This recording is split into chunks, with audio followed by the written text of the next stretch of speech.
On Christmas Eve, 1955, a little girl in Colorado called the number advertised here to speak with Santa Claus.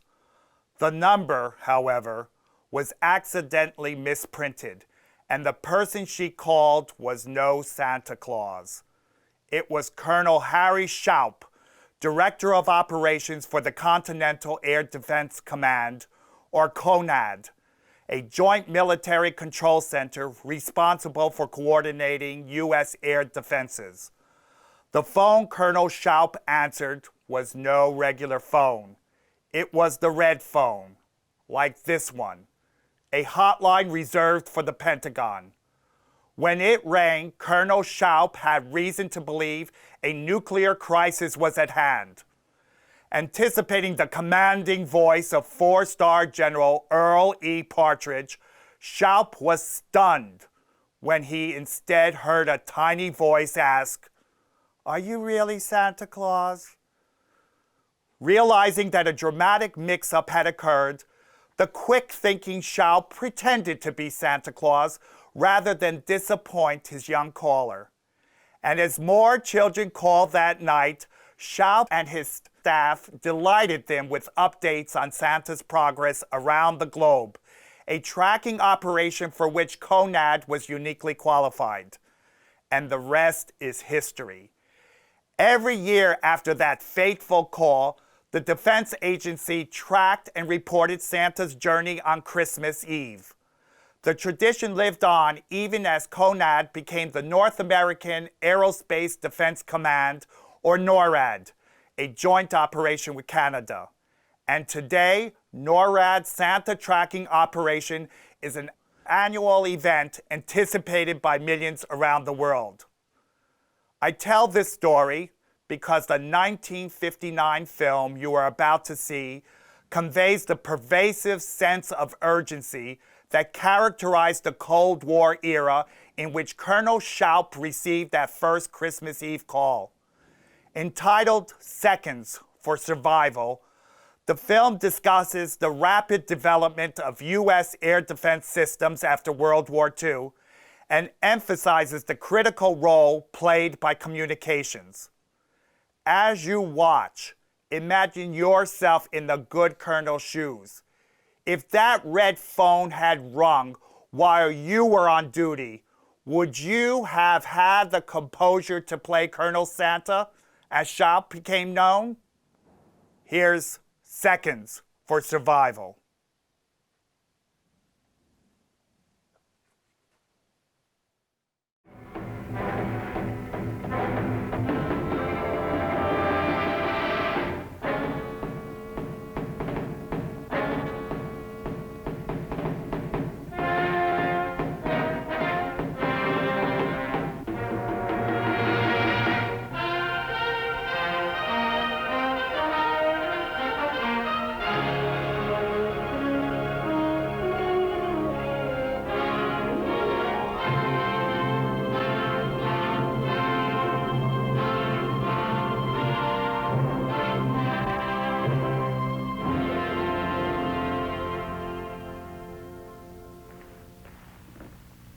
Seconds for survival. That makes you think of wars and surprise attacks and our means to defend ourselves and retaliate. But seconds for survival is also a human story. Most of us have had seconds for survival many times in our daily lives. It happens to people at play, on a day when the world is a picture of peace and serenity. Then a teletypewriter springs to life, and the words chatter a threat to pleasure craft and their crews.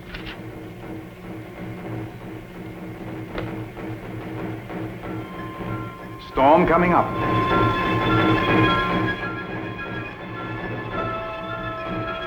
Head for shore. Head for shore.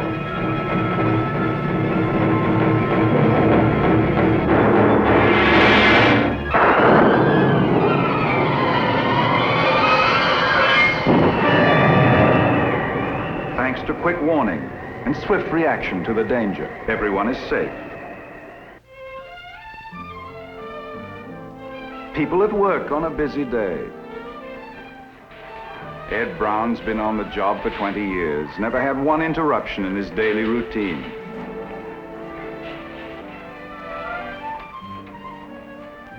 But then... All right. Okay, let's have it. All of it. the silent alarm alerts the police.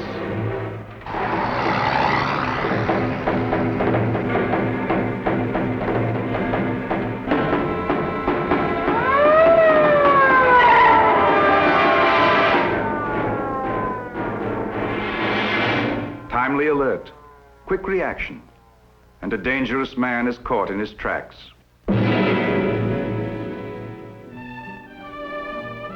People at home on a Sunday afternoon, taking it nice and easy. That is, all except Dad.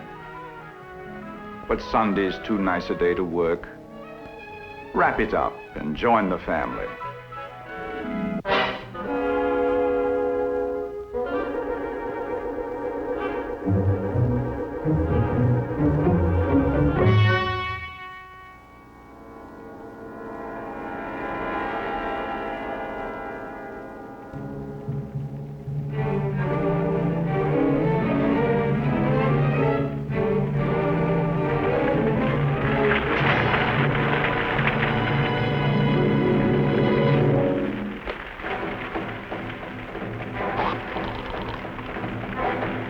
Operator, please get to the fire department.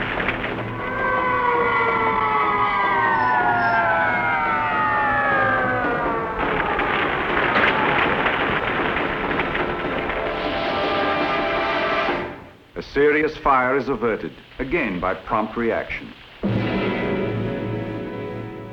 Since man's earliest days, he has relied on swift reflex actions to stay alive when danger threatens. Our military leaders took this as a lesson in planning the defense of our continent. They say that today, when a surprise attack would allow us only a few minutes' warning, our defense system must be able to detect the enemy and react as quickly as a human being. To that end, the United States and Canada decided to give this continent eyes, brains, and muscles that could react as swiftly as yours and mine, and with even greater efficiency. It seemed at the time an impossible goal. But let me tell you what we actually have today. To detect jet bombers long before they reach our shores, rings of radar eyes have been built across the northern part of the continent. We also have radar looking out to sea, in land-based installations along our coasts, in towers planted offshore, in picket ships, airplanes and blimps. Many of these radar posts serve as eyes for the SAGE air defense system, which can automatically identify, track, and direct the destruction of enemy planes. If an enemy attacked, the alert would flash to the brains of our whole defense system, to Norad, the North American Air Defense Command headquarters in Colorado Springs. At the same time, civil defense agencies would warn the people in our cities. Then our muscles, in the form of jet interceptors and surface-to-air missiles, would get into action, while our long-range bombers and missiles are on their way to destroy the enemy's bases. All of these eyes, brains, and muscles give us strength. But we need one more thing, perhaps the most vital element of all, a nerve system over which communications can be flashed in an instant's time, so that our defense system can spring into action in one controlled thrust. Our military leaders knew this continent already had such a nerve system, designed for peacetime use, but ready to serve the cause of defense. Much of this nerve system is hidden underground, but there are places where you can see it clearly against the sky. I'm speaking of the nation's telephone network, whose microwave towers and cables lace the farthest village and town into a vast web of communications. This is a system that makes our defense go. It's the same network you use when you pick up your telephone to call someone in a distant city. And it's the same network the nation uses to carry on its daily business. Almost everywhere you look, You can see the vision of Alexander Graham Bell in millions of telephones carrying the voices of a nation, and in the facilities and services which bring you news, television programs, and the pictures you see in your newspapers. And telephone networks today don't stop at the waterline. We have underwater cables that span the oceans. They're important to overseas communications because they're not affected by magnetic storms and other atmospheric disturbances. These cables provide instant all-weather communications with Hawaii, Alaska, Puerto Rico, and Cuba, Great Britain, continental Europe, and with our overseas military bases. Today's telephone network far exceeds Mr. Bell's grandest dream, and every last inch of it can be linked together to serve the home, business, or continental defense. The very size and diversity of this network help to make it strong. But telephone companies have taken many other steps to ensure reliable communications during times of disaster. All across the country, trained people stand ready with emergency supplies and equipment. If electric power to telephone buildings should be knocked out, batteries and generators are ready to take over. And more underground cables are being installed across the country, providing additional alternate circuits that can withstand damage from storms or falling bombs. And to make this system even more dependable, telephone men have built great networks of communications that bypass critical military targets. Express routes reaching across the nation avoid large cities entirely. Other main routes connect with the express routes and go around the big cities as well as between them. If any of these cities were destroyed, communications could bypass them and continue to give nationwide service. I think we can all begin to see that the very same knowledge, manpower, and organization that brought the telephone into our homes also plays an important part in the defense of our country.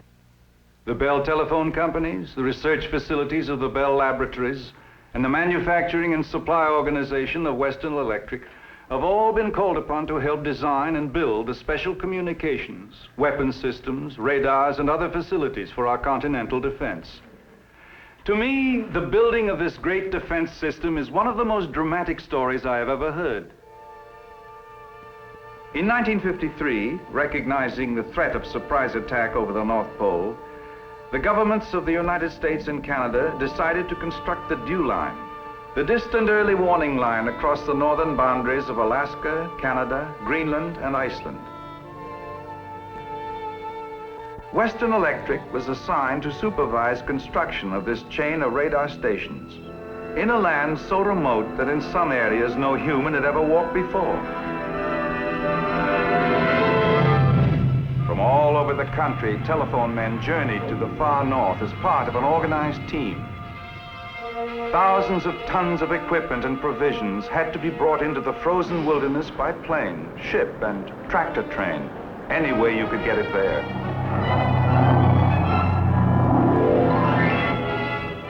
But eventually, the supplies were there, and the job could move ahead.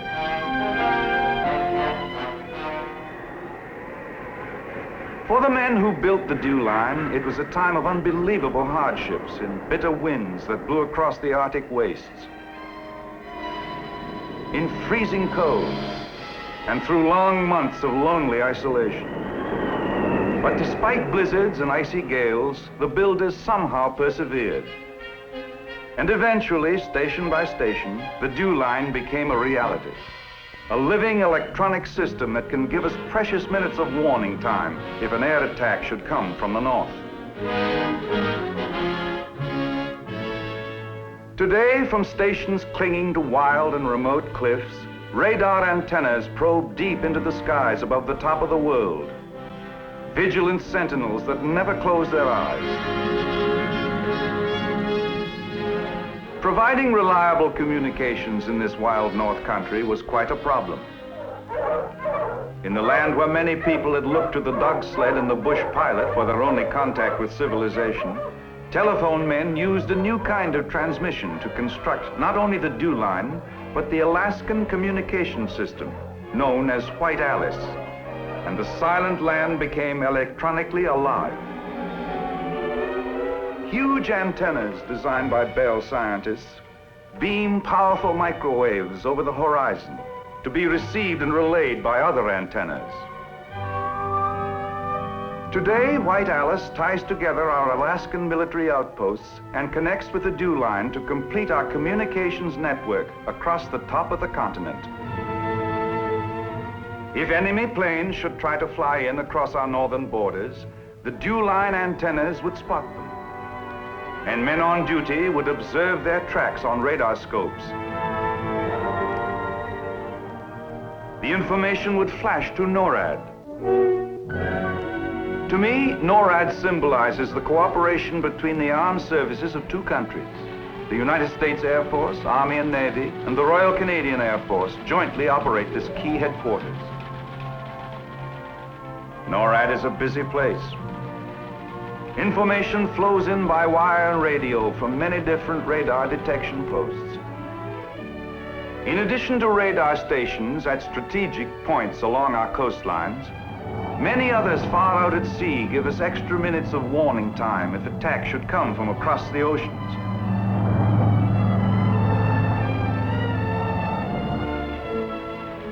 NORAD has the whole continent in its control through communications facilities which enable officers in one room in Colorado Springs to see at an instant an entire battle situation so that they can plan and execute the strategic defense.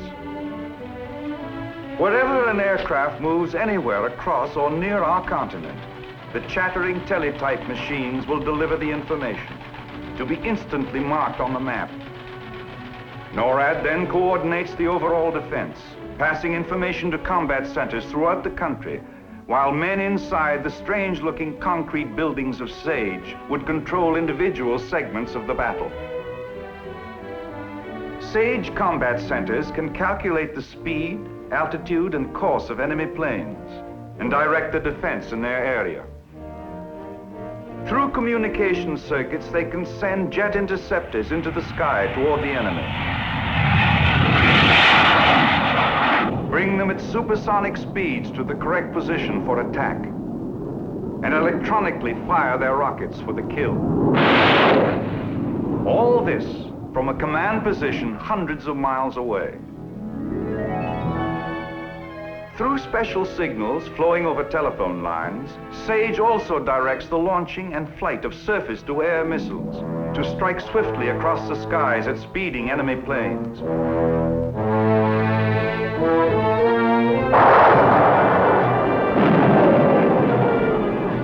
Meanwhile, from Strategic Air Command Headquarters, located deep underground in Omaha, Nebraska, the men who command one of the mightiest air forces ever assembled would alert the fleets of intercontinental jet bombers based all over the world.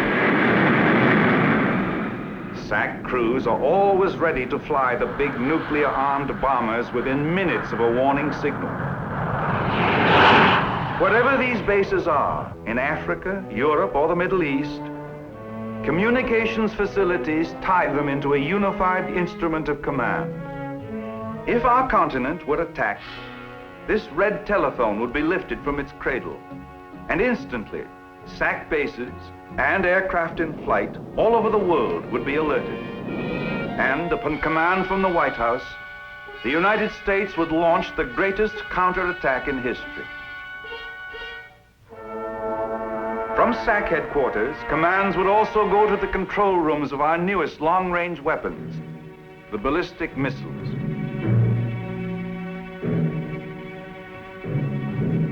The giant missiles would thunder into the sky toward their targets, thousands of miles away.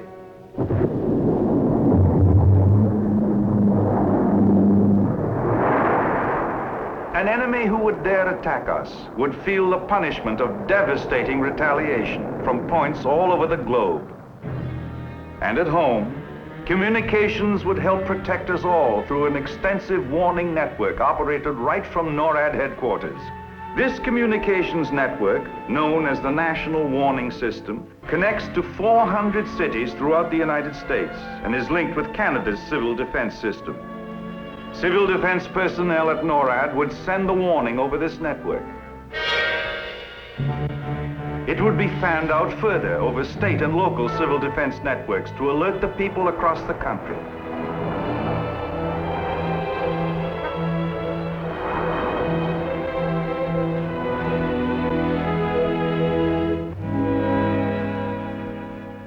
Up to now, we've seen the vast defense network America has built to defend against attack by nuclear bombers. And we must continue to guard against that threat as long as any potential enemy has bombing planes. But today, we face an even more terrible danger: the intercontinental ballistic missile. This is a threat our leaders know we must meet, but it poses almost unbelievably complex problems. For one thing, you have to find the missile in time to take defensive action. To do this, the United States is building the largest radar antennas in the world in Greenland and Alaska, with another planned in Great Britain. These giant radar antennas are the eyes of BMEWS, the Ballistic Missile Early Warning System, which will be able to see an enemy missile more than 2,000 miles away. But BMEWS will have more than eyes. It will have voices too. Circuits that carry information back to Norad. These circuits are of the most vital importance to the system, for in a missile attack, time for survival, is the essential factor. Scientists are studying other methods of detecting enemy missiles, including the possibility of placing a series of satellites in orbit. They would keep a constant lookout and flash a warning the moment an enemy rocket engine fired up on its launching pad. But even if an ICBM attack were detected, it would require the most fantastic weapon of them all to defend against it. An anti-missile missile, which must be able to launch itself high into space within seconds. Search out its target, moving over 15,000 miles per hour, and destroy it, while still far from our shores. Because of its reputation in the design of military weapons systems, Bell Laboratories was asked by the Army to develop a system which could defend against the ICBM. A fantastic assignment. But the Nike Zeus anti-missile system could become the weapon of tomorrow.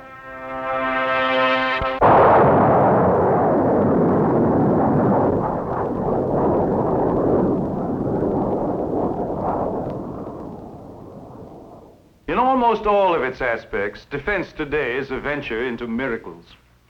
Living electronic miracles in which the dreams of Alexander Graham Bell are merged with the visions of missile and weapons engineers to build a wall of shelter around this continent. Time for survival is the essential factor, and communications makes it possible. It was almost 2 centuries ago that George Washington said, "If we desire peace, it must be known at all times that we are ready for war." On Pearl Harbor Day, the American people had cause to regret that they had all but forgotten Washington's advice. But what about next time? Will we once again be caught unprepared?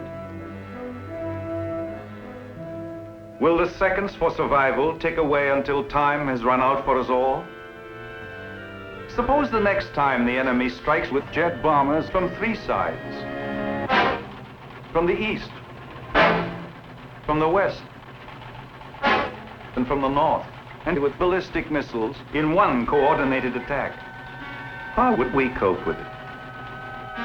Radar at distant dew-line stations will detect the bombers while they are still hundreds of miles away from our shores. I've got 2. Pick them up at 035. Picket ships far out at sea will track them on their scopes. Contacts at 265. Early warning aircraft on patrol will keep the planes under surveillance. 052, 2 tracks. In this crisis, communications will be needed as never before, when our very existence will depend on getting the information through to defense headquarters. All we know is they're not I'll call ours. you right back. They're coming in low, altitude Yes, in 500. considerable numbers. Speed Say about 500. 50 aircraft. Indicates no change Our in estimate heading. is at least 25 aircraft. Heading 85 degrees. They are unknown. 38,000. Speed They are 60. unknown. Positions at 051015. What's the report? The heading is now 280 degrees. Hotel Alpha 21 reports 40 unknown. Yes, due north. Altitude 41,000. Speed 600 plus. 25 unknown. Kilo Zulu, Whiskey 4. Heading unchanged.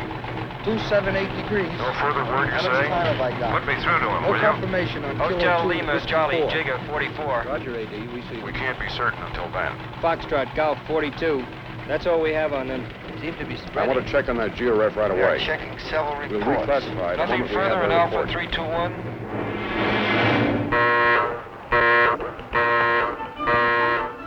Fox Easy's airborne. The whole continental defense system springs into a state of instant readiness for war. Airborne alert force. Stand by for proceed to target. We'll refuel at rendezvous, Marianne. What percentage? All Fully stations loaded and acknowledged. combat operation. 5-minute alert. Delta Jigger.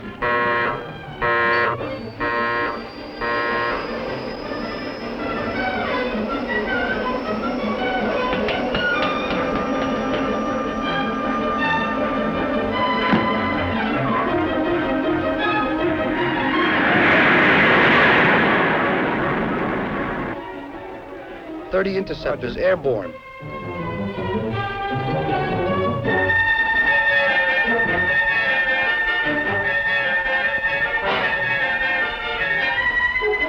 Attention all warning points. This is an air raid warning. OCDM. Emergency. Prepare to copy This is an air raid warning.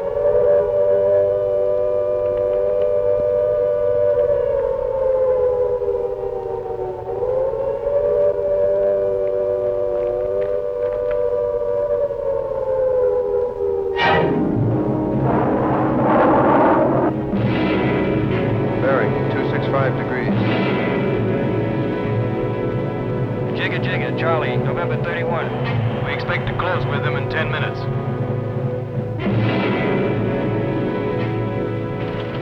We've made contact with them. Contact with 6 bandits. They're bandits, that is all. Surface evacuation of dependents. Hostile. Confirmed. Hostile.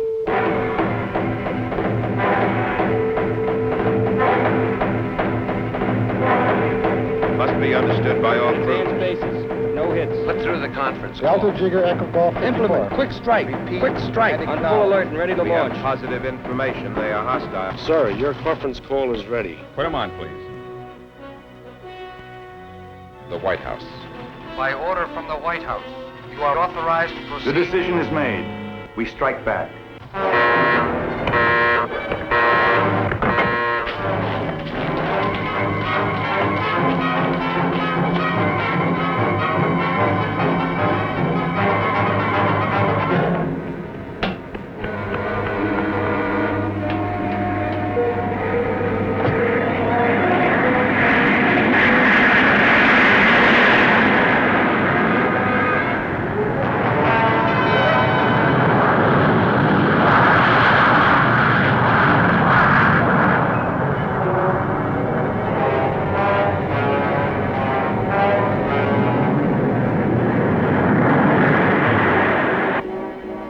Attention missile sites.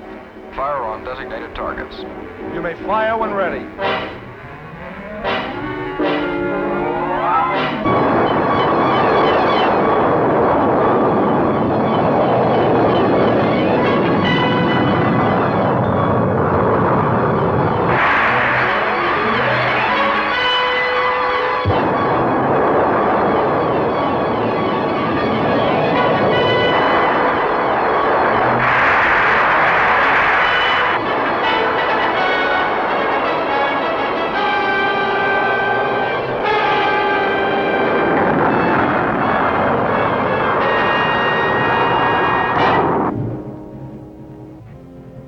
Wipe the skies clean of enemy planes.